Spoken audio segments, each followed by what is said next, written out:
প্রত্যেক মা বাবার কাছে আমার অনুরোধ, ডিভোর্স যদি দিতেই হয় সন্তান জন্মদানের আগেই দেন, কারণ ডিভোর্সে হয়তো আপনারা জিতে যান।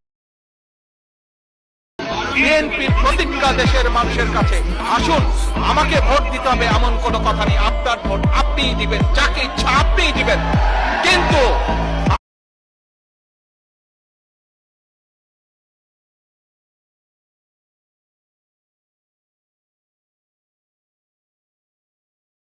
তোরা গায়ে কাফন পরা মরতে তো একদিন হবে, জীবনটা বাজি ধর দেশের তরেই মর, তোর নাম ইতিহাস হয়েই রবে।